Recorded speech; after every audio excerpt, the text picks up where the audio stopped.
Good afternoon. Our next speaker, Major George Filer, spent over 20 years in the United States Air Force as an intelligence officer, and he accumulated 5,000 flying hours. He currently serves as the Eastern Regional Director for the Mutual UFO Network. He is the publisher of the wildly popular Filer's Files. If you haven't subscribed to it, I would highly recommend it.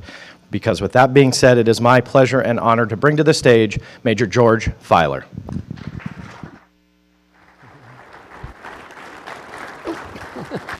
Hi. It's hard to see up here. Well, thanks everybody for coming. I'd like to think that the audience that listens to me are some of the finest people in the world and some of the smartest. Is that right? Well, so we agree. I'm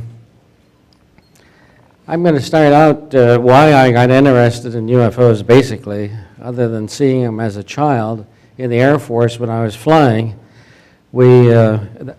That's me when I was a little bit younger, flying tankers over England.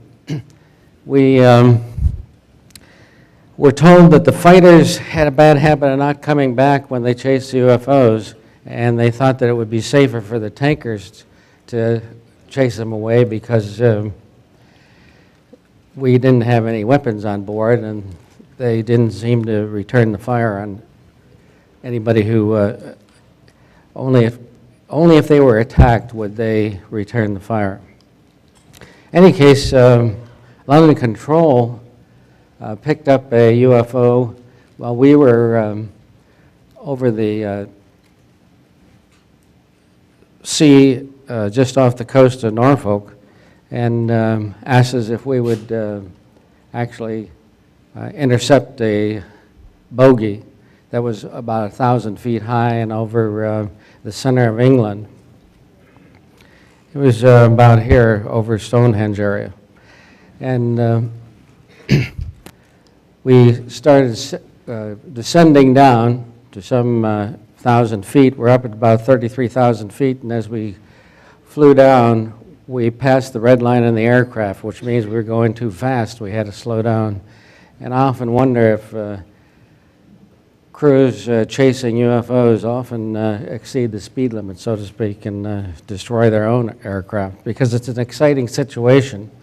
Now, on our radar, we picked up a huge radar return out about 50 miles. And if you take off from England, one of the largest radar returns is the Firth of Forth Bridge in Scotland. And this is a picture of the bridge. It's about a mile long.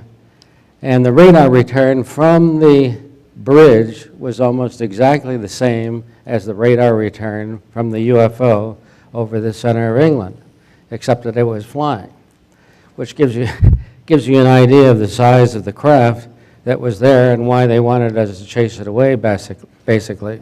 It was over Stonehenge area, Oxford, Stonehenge area, just kind of floating around there.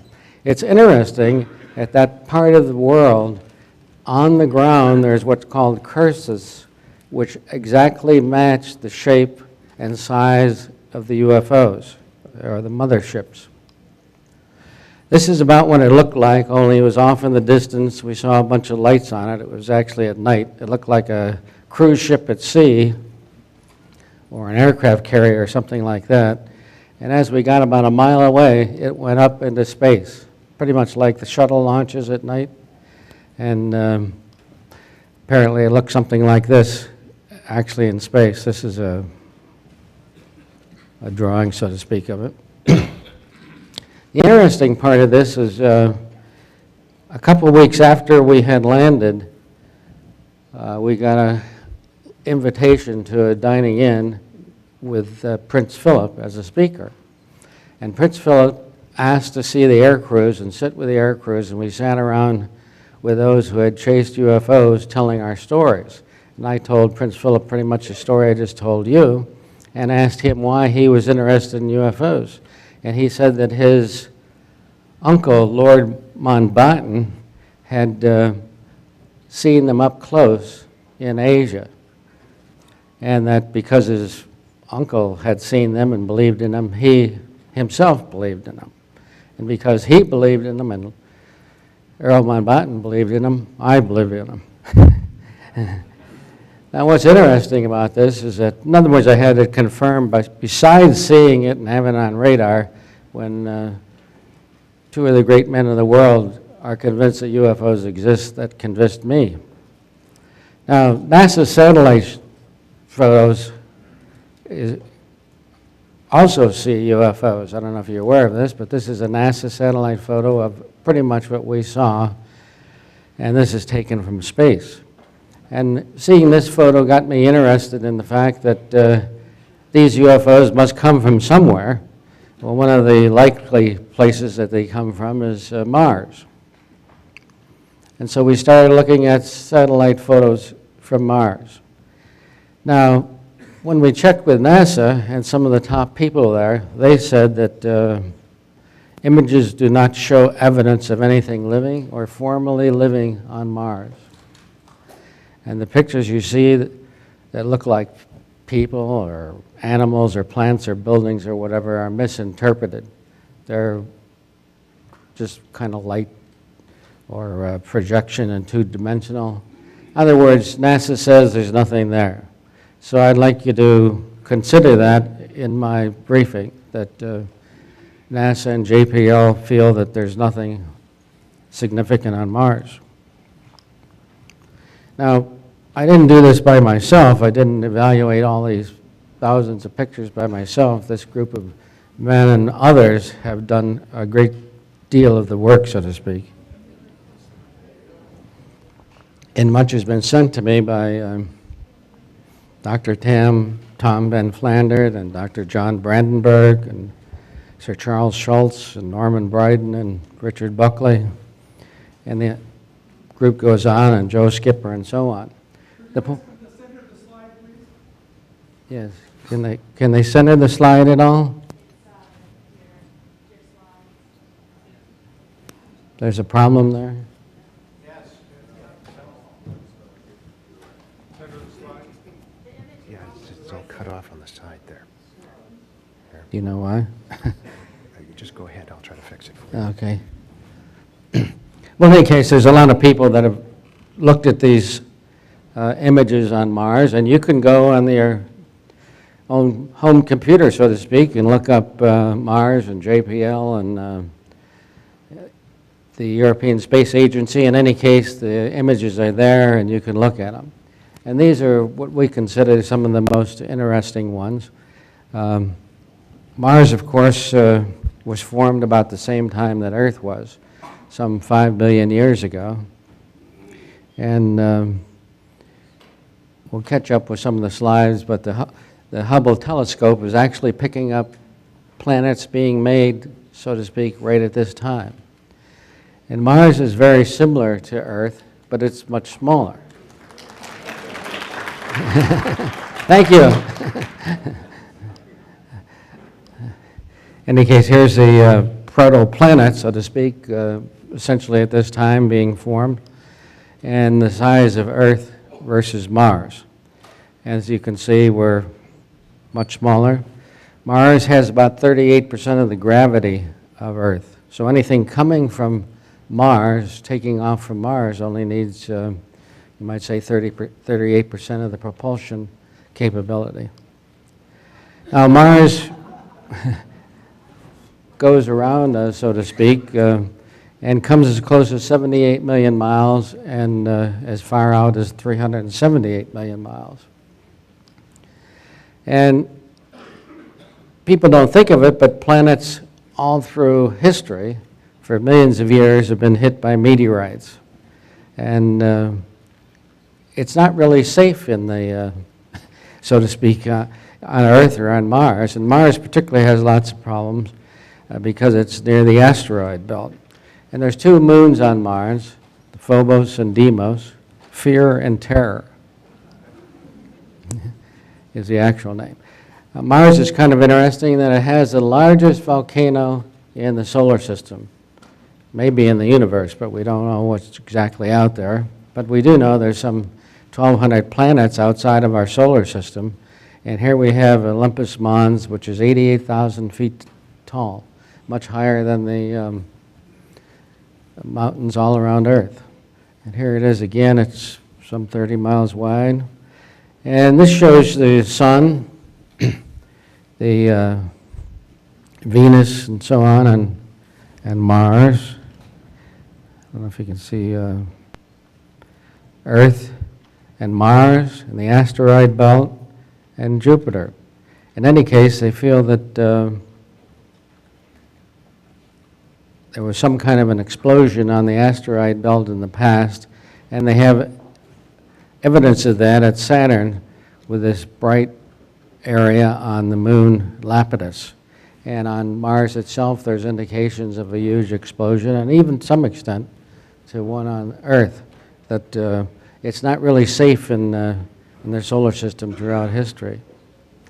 This shows you some of the deep valleys that occurred there, the Valles Marinus Canyon hit by a moon or an asteroid.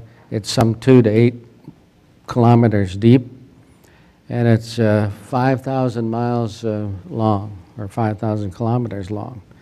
One thing interesting about Mars is that when these meteorites hit Mars, they bounce some off into space, and this is one that came to Earth, and it's thought to be 4.5 billion years old, and it has organic matter in it. It has microfossils indicating that there was life on Mars as long ago as 4.5 million years. Not only was there life on Mars, there was a huge ocean. Roughly half the planet had ocean on it, Malacandrian Ocean. And this is a map of the elevation showing the area where the ocean existed. Now, one of the things that happened to Mars is there's about nuclear holocaust about 180 million years ago.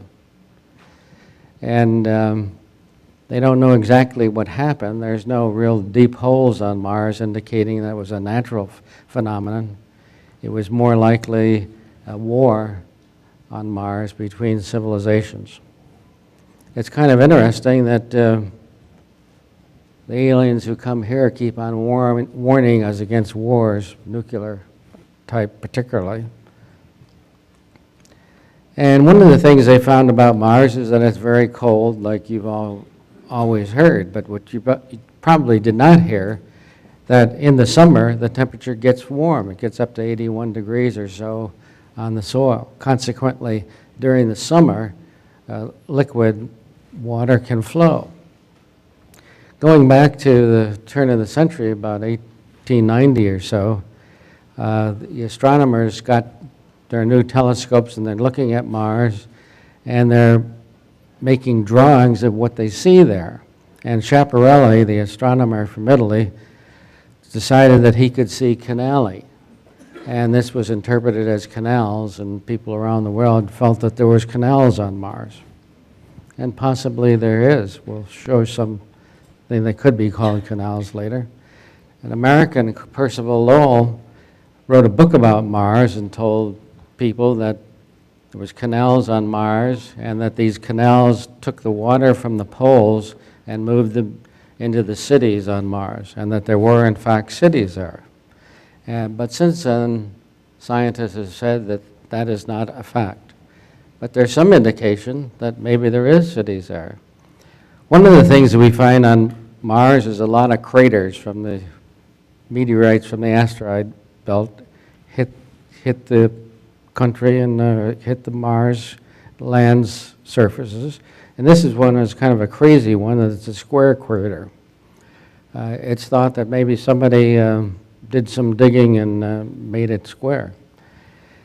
Another interesting thing is there's plenty of pyramids on Mars.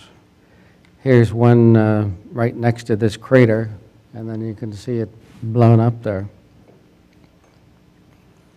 We also have craters that have bullseyes on them, one next to each other that look like a bullseye. Now, this gentleman is an acquaintance of mine, Dr. Gilbert Levin, is believed to have found life on Mars. Now, you probably didn't hear about it, but he devised some experiments to take to Mars with the Viking landers in 1976 that would test for life.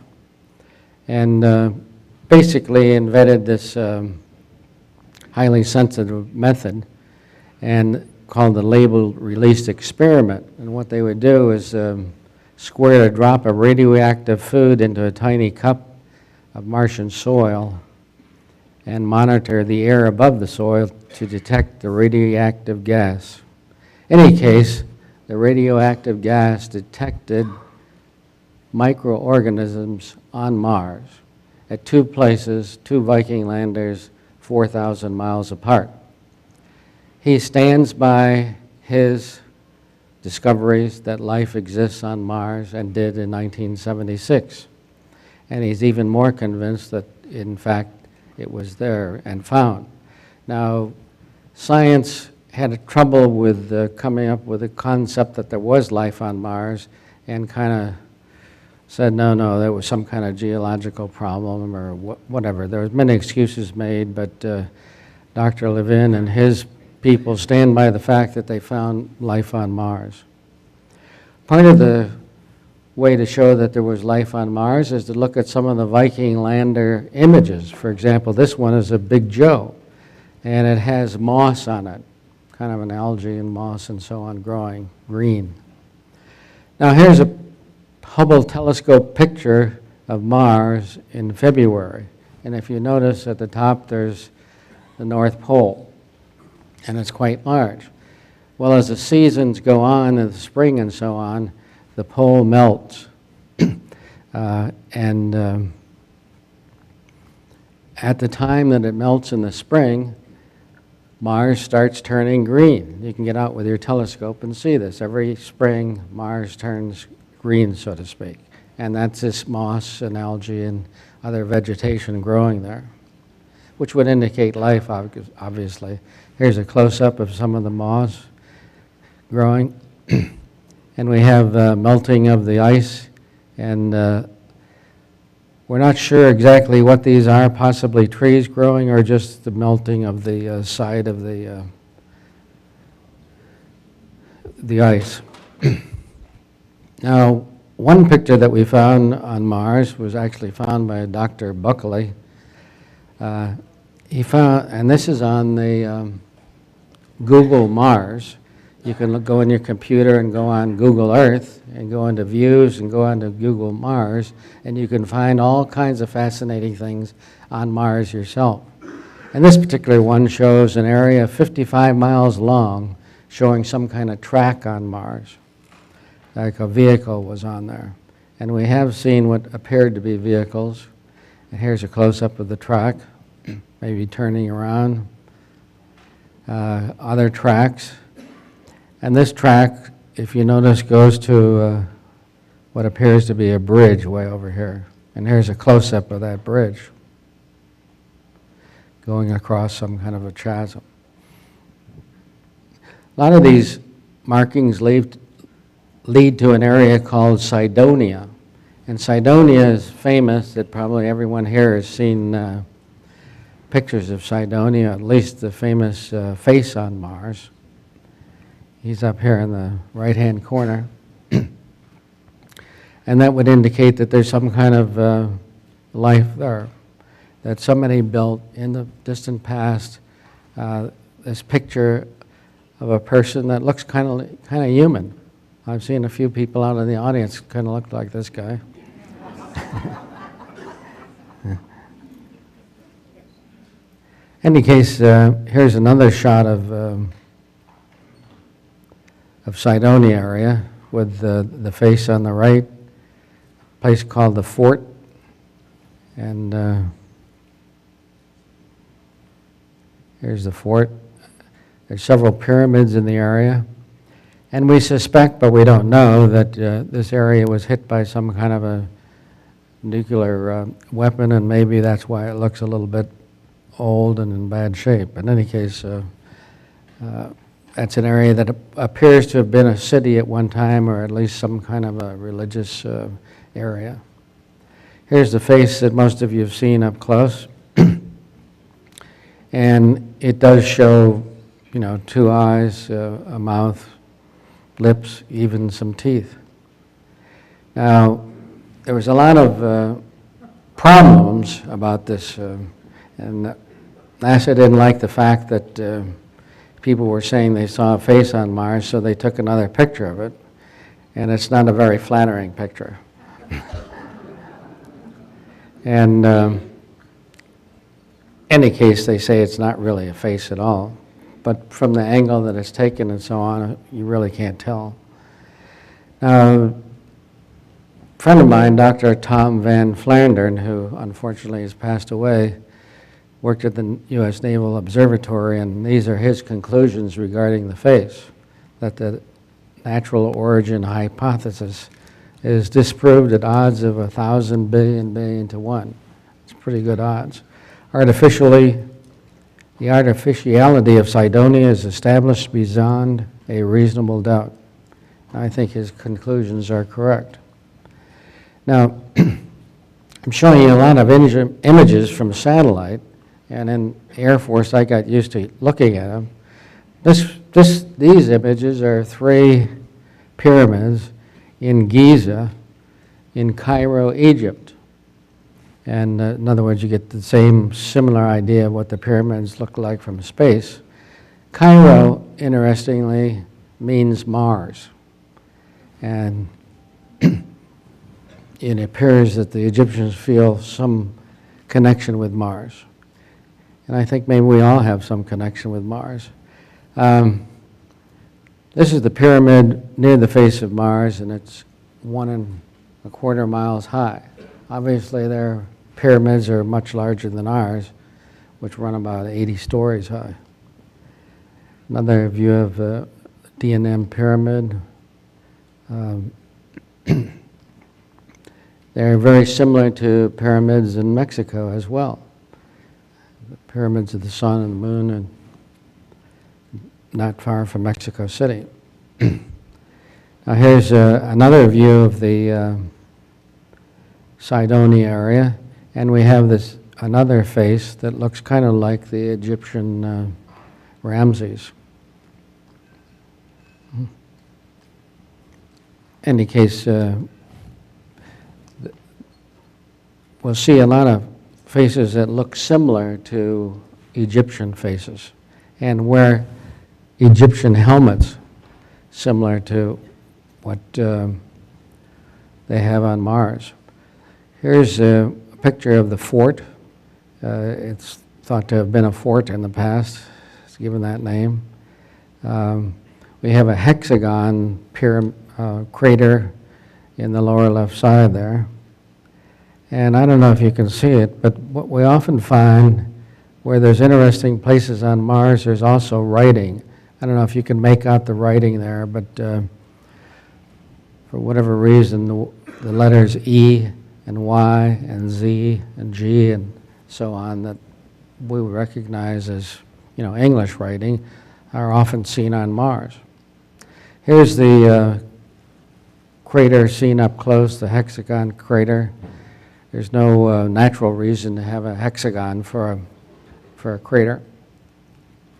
So it is odd in itself. And we're comparing, you might say, natural formations against man-made or Martian-made formations. One of the things they've done, particularly the Soviets, sent in infrared satellites that could detect heat. And these satellites detected heat in various places in Mars. Also, right over Cydonia, underground, there seems to be heat coming up, which would indicate that there's some kind of life or furnaces or something going on underground. Some kind of heating is being shown on our infrared satellites. Again, the shot of the D&M pyramid, and we're not sure what these are, but they seem to be some kind of a structure and not natural.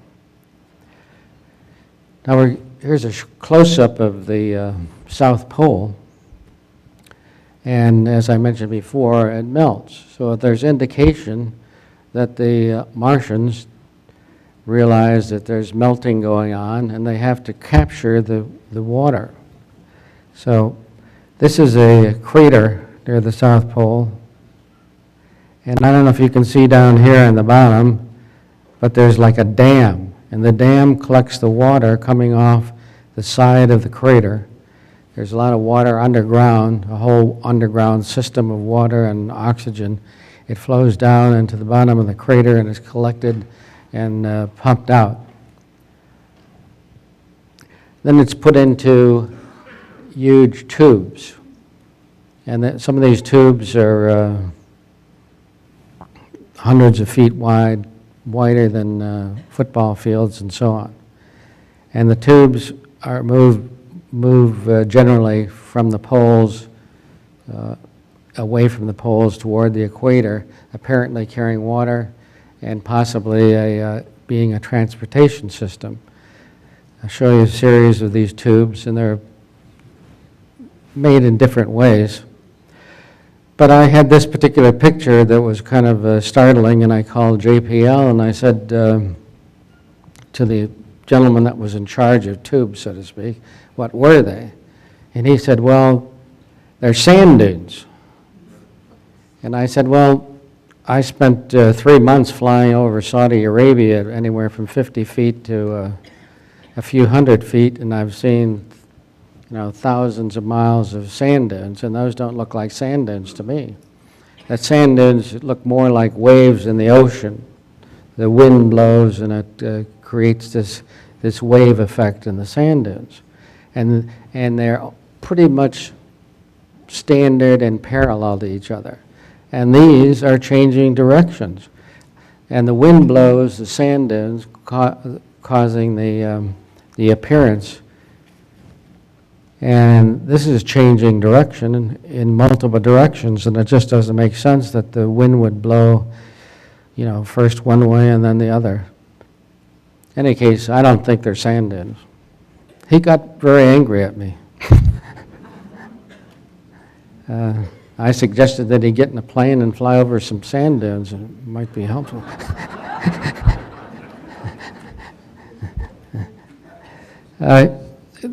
There's lots of different ones here that we'll show you. There's quite interesting, and I don't think they're natural formations. That's my decision, and that's Joseph Skipper's belief as well, who actually gave me this particular photograph. I think if you got inside these tubes, this is about what it would look like. This happens to be in Corinth in Greece, but this gives you the general idea that there's probably water moving through the tubes and probably boats of some kind moving over them. And then as they get further north, there's indications that underground cities exist. Some is on the surface, but not everything. Here's a broken tube, and they also spread out and go underground, almost like something like subways or railroads, that.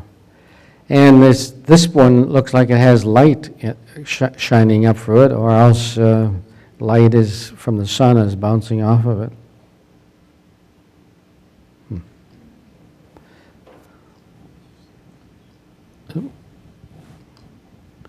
We're not changing here.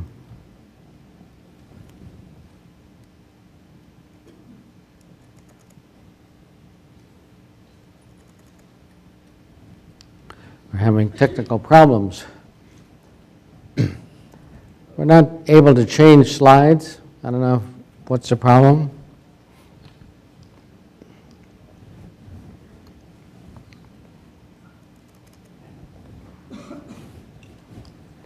My slide changer. You can look at this tube rather close and imagine some kind of a subway being inside of it, and trains or whatever, or even automobiles, that kind of thing. It's not working? Do you have an estimate of the size? The diameter? There you go. The average one is 200 foot wide, about 200 foot diameter. But many, in certain locations, become much larger, 300, 500, 600 feet in diameter. And some, like this one, this is one of the largest one, is thought to be 2 miles in diameter. In other words, you could put a whole city underneath it, or at least a large town. I guess we're okay now. Oh, well, I'll go back. Okay. This is the channel, the train that goes between the English Channel, but I just like to show you that it's a similar type construction effort that we feel that the Martians had made, and that trains are likely to run in these tubes as well. Here, we're back to that one. And this is the large tube that's up to 2 miles wide. And this is the tube. A lot of the tubes you can't see, you know, they're running underground. And for whatever reason, the sand blew off of them or whatever, but they show. But they definitely show, you know, roundness and seem to show something inside of them. This is an artist. And in fact, I made this drawing. That's my artist rendition of what they're like. Now here's you can barely see them on this particular one, but it shows that these tubes are throughout Mars, and that the astronomers 100 years ago were probably seeing these tubes and calling them canals. In a way, they are canals. And that some of these tubes join into what we'd like to call cities, particularly about 30 degrees south. There's a whole series of city-like structures like this. This again shows a crater with water coming out of it. That's fairly common, that you find these craters with this water system that's running under the surface. And there's a lot more oxygen in the land that's generally realized. Also, there's actually flowing water on there. This Chasm comes from the North Pole and appears to have flowing water in it. This is a European Space Agency picture, both last one and this one, and this is a close-up of it. And within the red arrows, it shows water actually flowing. And then nearby is some moss or vegetation, a kind of green area here. And I don't know if you notice these perfect circles look like metal. I'm not sure what they do, but they would indicate some kind of life on Mars. Somebody built something along the way. Another European Space Agency picture that indicates water on Mars.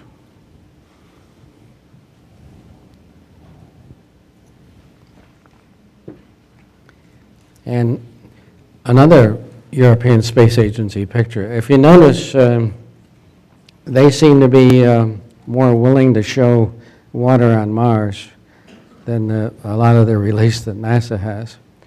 Their satellite also has more color than ours.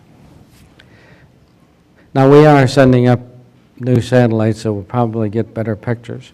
Again, possibly trees growing. We don't know what the vegetation looks like on Mars, obviously, for sure. These are kind of cactus-like things. It's kind of dry and cold, and probably only growing is done in the summer, kind of like in Alaska or whatever. Pine trees, like objects, vegetation. Here's kind of cactus-like vegetation. And certainly evidence of deep gullies and so on made by water traveling across the countryside. There's a lot of evidence of water and even floods on Mars. Joe Skipper sent me this this particular object, which is kind of interesting, that he feels that there's a dome, a glass dome, over this picture. I don't personally see the dome, but there's some reflections that he sees that might indicate a dome. And he has much better quality images than we have looking here. You know, in the millions of pixels and so on, and consequently you can pick up a lot more than we can. But you get the general idea that there's a dome with a very brightly lighted interior. It appears that there's a lot of mining going on Mars. We don't know if that's done by Martians or aliens, or if we're going there and doing it. But in any case, somebody's there doing it. Here's another mining manufacturing plant, which is right near the equator on Mars. And obviously it's warmer on the equator, so you have a better ability to mine and dig into the soil and so forth. There's a lot of, sounds funny, but rust on Mars. That's why it's kind of red. The oxygen created rust through the air, through thousands of years, and the land looks rusty, frankly. But there are plenty of various kinds of minerals on Mars that it would be worth mining. Here's another parent plant, and I don't know if you can see this area up here, but this looks like a gun is spraying water, or possibly used in gold mining. We don't know what the liquid is, but it's being sprayed out rather far distance. This is like a mile or so. Now, one NASA scientist, Dr. Joy Crisp from Princeton University, feels that there probably has been life on Mars. So not all scientists agree with each other. And frankly, a lot of scientists are starting to go along with our concept that there is life. Here's some odd-looking parallel structures on Mars, bridge-like structure. In nature, you don't normally see this kind of a situation. And here's something odd, a radome. I don't know if it has radar in it, but it is a radome on Mars that looks like it was made by Martians or aliens or whatever. Now there's another, you might call, famous city besides Cydonia. There's Elysium, and it has faces as well, and pyramids and a sphinx and writing. Again, you see that letter Y. There's some belief that the Y means God, but we don't know that as a fact, but that's supposition. Landing pad and so on. Again, the area may just be old, or it was actually damaged in a nuclear war or whatever. This is a close-up again by European Space Agency, and it shows some of the pyramids. One of the reasons to have pyramids is if you're getting hit by meteorites, they tend to bounce off the meteor. So in any case, they have a purpose, as well as looking nice, that kind of thing. And we don't know exactly why the Martians decided to build pyramids, but they may have brought that expertise here. The other two pyramids at Elysium, one up close. And all over Mars, wherever you see cities or anything of interest, so to speak, pyramids or so on, there's usually writing.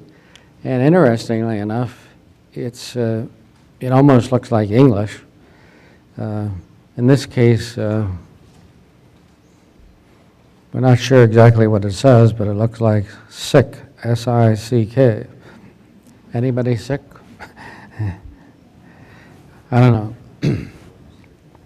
One interesting thing about Mars is they've been testing and they found that in the summer there's a tremendous amount of methane. They estimate 180,000 tons of methane. Well, methane is created in a couple ways by volcanoes. To our knowledge, there's no actual volcanoes that are operating on Mars at this time. As far as that goes, Mars is pretty dead as far as volcanic activity is concerned. But the other way to create methane is through vegetation, through plants and the like. And so it looks like that moss and vegetation is really there, that there's life there, that it's creating all this methane.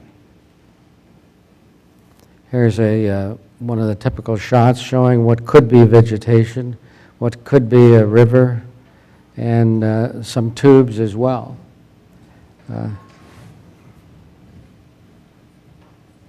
Again, there's a lot of areas that look like they're evergreen forests. Our evergreen forests grow in, where there's snow and so on, so they could grow on Mars.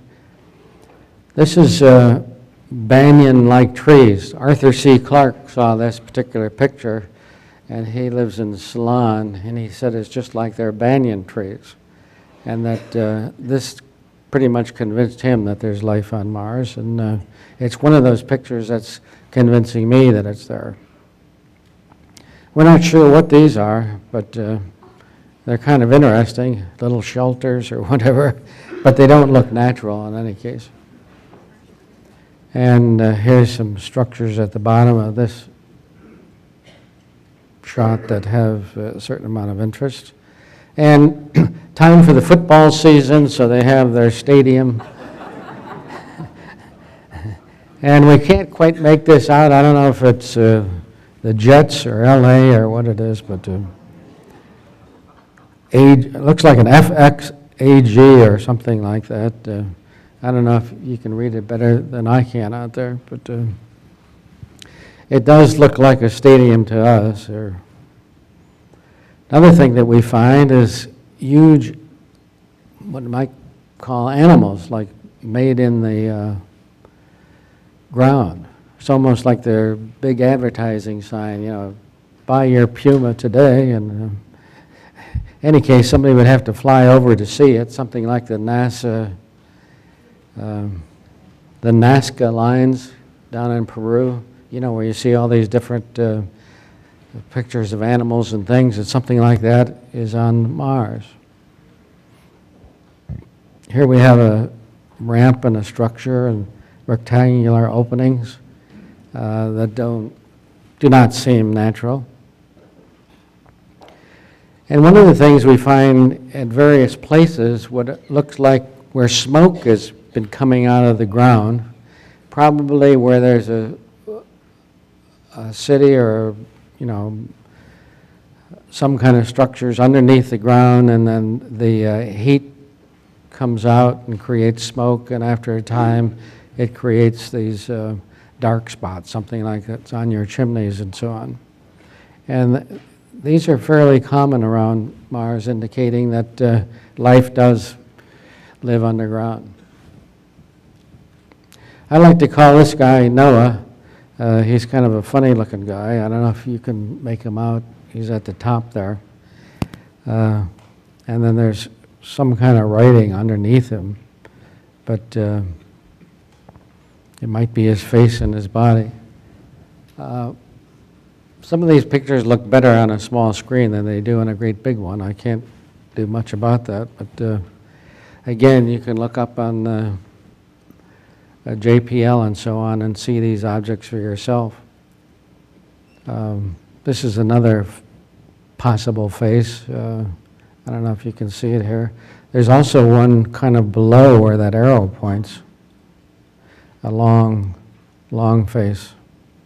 I don't know if you can see the two eyes here, nose, mouth. Now, Hale Crater on Mars is a very interesting place in that we see lots of evidence of life in this particular crater. And up in the top left here, right under here is kind of a Z-like symbol and kind of an E-like symbol, and then some structures that don't seem normal, don't seem natural. And then inside the crater itself, there's what seems to be structures as well. Boy.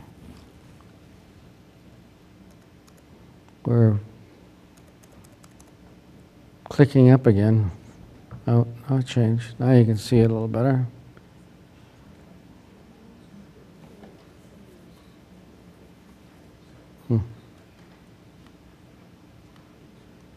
I don't want to end show.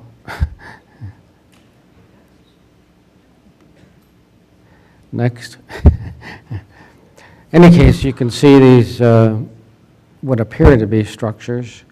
Now, we've asked NASA about it. They said, well, it's transmission errors. Now, that in any case, when pixels are transmitted, they can take on this square form or whatever. I can't verify that. Jay Skipper and a Danish fellow did this work. And here's an interesting mining complex and a possible a temple. We see structures that look like they may be temples or churches or whatever, that there apparently was some kind of religion on Mars. And there's indication that they may have even brought it to Earth. Here's a picture picked up from Google Mars. You can get on your computer real easy. And it shows kind of like a road or tube structure with what may be actually structures on the side of these tubes. Not far away is this like city nest. These tubes will come from the poles, and then they'll kind of get together around a city area, and there'll be a whole bunch of them. Like we suspect that they may live within the tubes. If you think about it, the oxygen level is not very high on Mars. The atmosphere is not very strong, and that they could keep the atmosphere within these tubes. And of course the water and so on. But in any case, even though there's problems, they could live. What size would those tubes be? Pardon me? What size would those tubes be? The size of the what? The size of those tubes in that last picture? Oh, most of those in the cities are about 200 feet wide. Now, I've showed you mostly photos from space. Now we're going to go down to the ground with our rovers, mostly the Spirit rover, which landed in 2004. And where the cross is where it's landed. And it landed right near some of that moss and algae and so on. And this is the people that run the rovers, and they're explaining what's happening and so on. Now this is kind of an interesting picture because it shows the surface of Mars, but it also shows a blue sky. You don't normally get to see a blue sky, but that's what it really looks like. Here's the rover, and it landed in January, and it worked fine for about a week, and we noticed that it was picking up some objects that appeared like it might be going into an ancient or ruined city, and it went off the air for about a week. When it passed that significant area, it came back on and was broadcasting normally. But in any case, this is where the airbag bounced, and I don't know if you notice this object. I'll show you up close in a minute, and what could be water off here in the area. And kind of welcoming everybody was a kind of like a bunny or a coral or whatever from possibly from ancient ocean. And here's that piece of rock close up, but it has a rectangular drilled hole in it. And it looks like it's part of something that maybe blew up or whatever, but in any case was part of a structure. And this is the area that it was in. This is the kind of picture that's normally shown. But every so often it'll pick up something interesting like this 1402 show. Now here's Donald Duck's there. And Opportunity rover, which was the other rover, found wet soil when it landed. And you can see some of this wet soil, the dark area.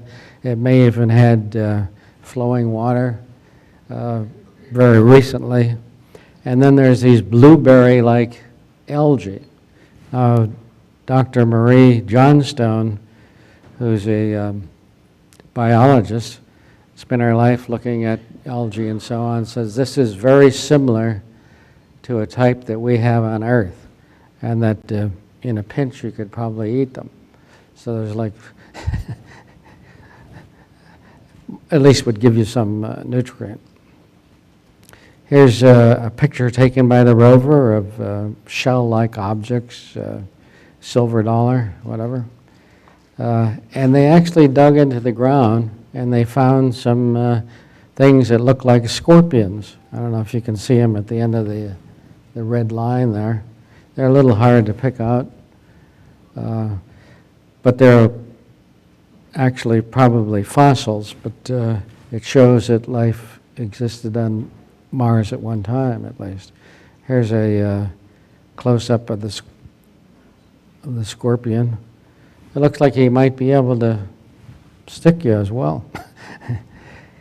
And maybe they came here. They're fairly similar to ours. This is kind of an interesting picture because the rover's going along and it's taking a picture of this object here. And we'll say this is, slide 1, and here's slide 2, and the next picture it grew some like crab pincers. Now, I was told that it didn't really grow or it didn't really move, that it was just a change in the position of the rover, but I thought it was significant. There's objects that look like bears or squirrels. I don't know. I doubt if they really are, but they may be fossils. Here's like a lizard or an alligator. Now these are all taken by the rovers as they go along the surface of Mars. And when they dig down a little bit in these ancient ocean areas, they find crinoids. Now crinoids are like lilies on Earth, sea lilies on Earth. And on the left there is the actual Earth sea lily, and on the, I guess it's, you're right, is the one on Mars, which would indicate that they're very close in comparison. And again, indicating that there's life on Mars, or at least there had been. Now this is kind of Twin Peaks area. As they're going past this area, I noticed this rock. It looked kind of interesting, so I brought it in closer. And this rock is interesting in that it has an E and a G, and over on the, I guess it's your right, a face kind of sticking out at you. And there's also a Y there. We'll show it even closer. And I don't know if you can see the E here. And there's kind of a Y here and a G. And here's a face down here. Now, we were kind of questioning our own, are we seeing things that, other people don't see? I don't know hope you can see it. So my granddaughter was in school, and I said, would you take this picture into school, kind of show and tell, and see what the kids see? And I think they were 8th graders at the time, and they saw the E and the G and the Y, and they told me there's a lizard up here on the rock. I don't know if it's a real lizard or not, but in any case, the kids are faster than we are. Here's, again, the E, the Y, and the lizard and the face on the right side there. The E's and the Y's and the Z's and so on show up time and time again. I'm not sure what they mean to Martians, but it's kind of like Kilroy was here or something, you know. I don't know if you can see these. These are a little hard to see, but there's a couple faces on the rocks. Up here, there's a couple eyes and a nose and so on. Also here, that one in fact looks like Kilroy. And has ancient trilobites. I bought these. They're like a million years old or whatever, and you can get them on Earth. Apparently, you can get them buy them on Mars as well. If anybody goes there, they'll probably bring some back. This is another one of those interesting pictures in that the rover moves along very slowly, and it takes pictures as it goes of the ground, and it takes pictures of these, like shells or butterfly-like objects, and some are blueberries and so on. But in any case, it has this wing-like thing, and over here in this one, it disappeared, just in a matter of seconds or whatever. Here's a log, petrified log, shown by the rover. The letter C. Faces here are pretty much in the center, kind of ugly faces, but possibly a letter R, some more shells in the bottom right. I don't know if I'm going too fast for people to pick these up. Some are hard to see, I know. Two Y's. We find those letters pretty often. I'm trying to use the arrow. Here it goes. Here's like a hand. You don't find many rocks with fingers on them.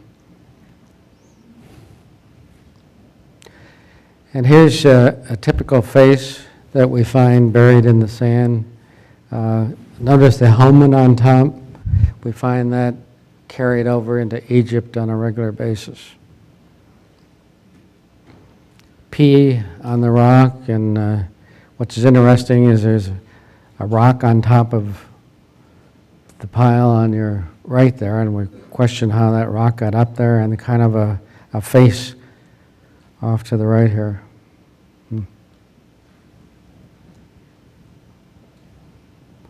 Another face-like object. This one is hard to see, but it is like a man, and the eyes are right in the middle. I don't know if you can see that. Some of them, the pictures, when they're blown up, they don't come out real clear. I don't know if you can see it very well, but there is a face there and a kind of a man. Here's the indication of explosion, kind of junk in a possible head down on the right-hand side there. It looks like metal or something thrown around. Here's a possible story from the time machine, kind of a statue-type guy. One interesting thing is when the rovers are on the ground, the colors are red, blue, green, and so on these handles. And on these handles, you can see the colors on the ground are very clear, green, blue, and so on. When they're on Mars, they're all red, which would indicate that the coloring is being made into a red color for some reason, rather than its real colors. One of the great cities on Mars is the Inca City, which is very near the South Pole. You can see the square lines, again, the tubes, probably with objects moving through them. Again, it's interesting that JPL named it the Inca City because they saw the significance and how close it looked to places on Earth. We also have a picture of Nefertiti from Egypt, or someone who looks like her, and she has the helmet, which is also on the pharaohs of Egypt. Here's another ruins in the lower part here. And a dog-like face. Apparently they have dogs on Mars. And there's a lot of controversy about this particular picture because some people feel that this came from Google Mars, and they feel that this is some kind of a base, an alien base, or maybe our base, but in any case it measures 700 by 100 feet. Again, we contacted JPL and they said that this was transmission error. So perhaps it is. They said it's very common. That's what transmission errors look like. So now you know. Now, part of the wild stuff about Mars is people claim, who are relatively, appear to be sane, you know, lawyers and so on, like Andrew Basigo, who claims that he met Martians at Curtiss Wright Company in New Jersey in 1970. And we get that steady flow of people claiming that they've met Martians and that they exist. And we get some people like Laura Eisenhower who claims that she was going to be sent to Mars. But these people seem to be, you know, sane in every other way, except they have these stories about Martians. So I was wondering if some of these stories might be true. On Mars, we have open pit mining. Here's an example of the mine that you can see here as we move in closer. Again, this is a European Space Agency photo. You can see the mining parallel lines going across. And you notice the Y and Z up in the corner here, and some over here on the other side. We'll move in closer. And the sign on the mine is YAW, or something that looks like Yahweh. Yahweh written for the Hebrew God. So it might indicate that they have a religious background and that we're picking up some of that data from here.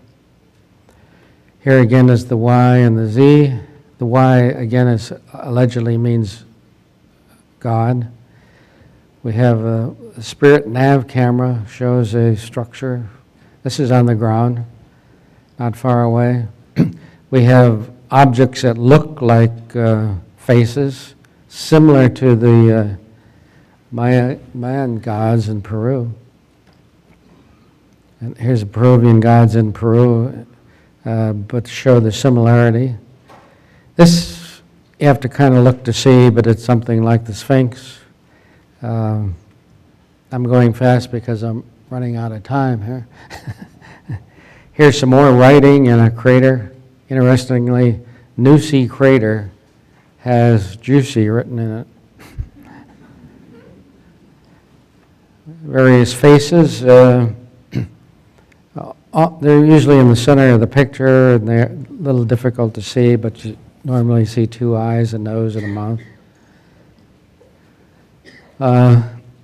Here's another tube-like structure that just kind of stops, so to speak. Again, the faces in the Utopia region. They look to be damaged, but they look pretty much like some of us here. Guy over there, that's him there. But in any case, they also have strange lights on Mars that will be shining down, and they'll have these bright lights, which is no, reason to be showing. That might be a reflection of the sun, but in any case, it's something very bright.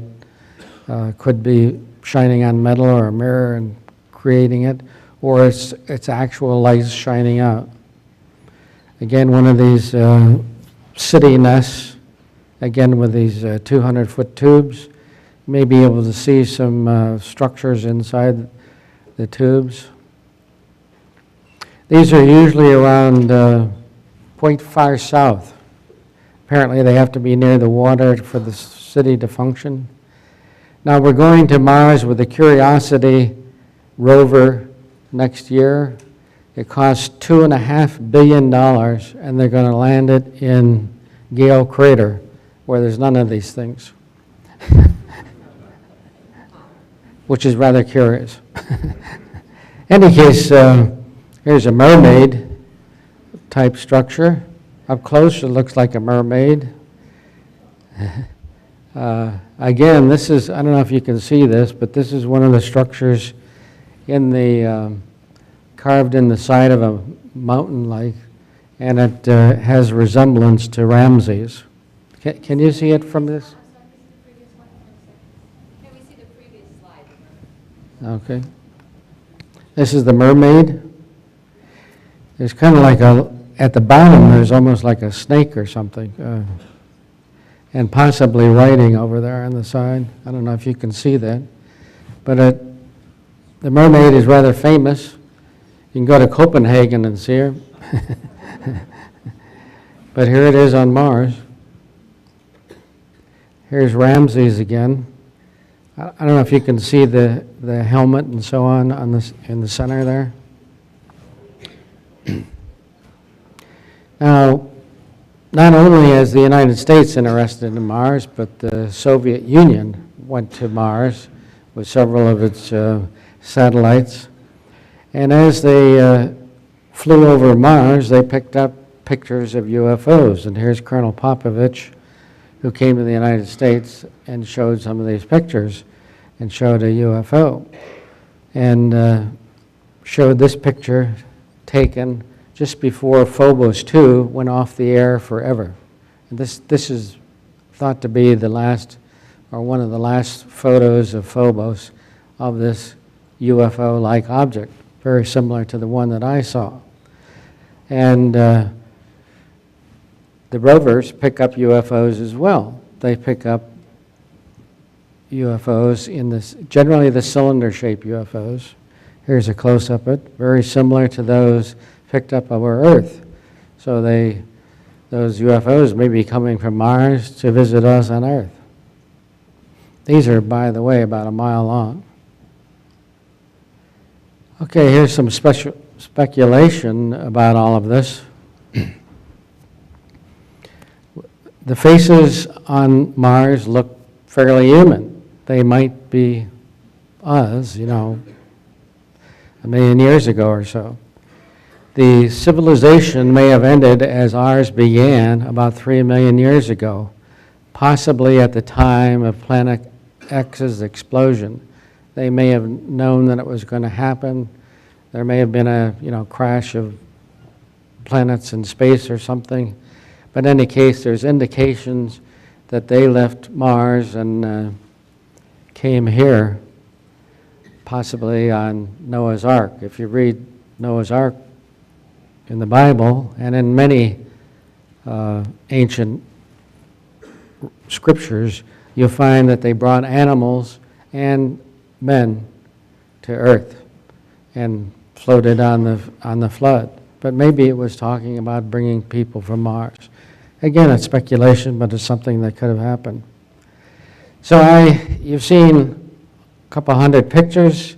Now I'm asking you, what is your analysis? I don't know if I can see that well, but how many feel that there's no life on Mars and agree with NASA? We better send them a line about this. How many feel that there's living microorganisms on Mars? And that Mars has vegetation? Mars has a past civilization?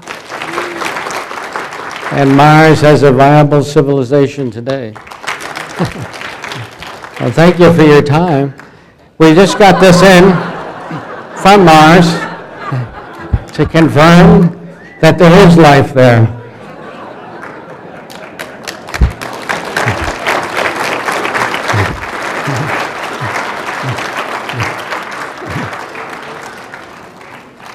They say I have 3 minutes remaining, so if anybody has questions.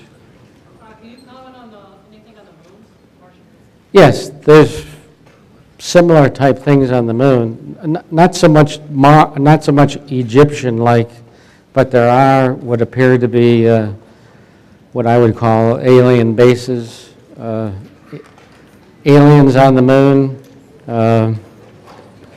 If you listen to some of our astronauts, they indicate that there was a craft seen up there and that kind of thing. Yes.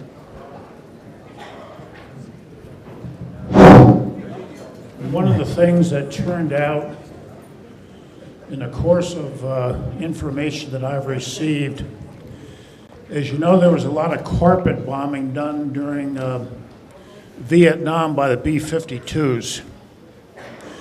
And one of the things that the B-52 pilots mentioned when they saw the craters on Mercury, when they saw the craters on the moon, when they saw the craters on Mars, is these craters look very similar to carpet bombing.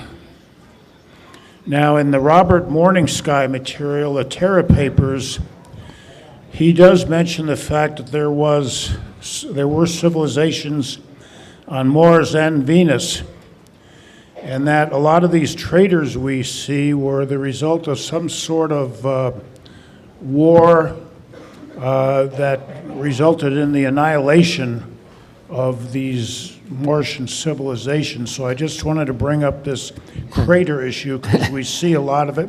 Well, it's, anything's possible. There is proof, so to speak, that there was nuclear explosions, actually quite large numbers of nuclear explosions on Mars.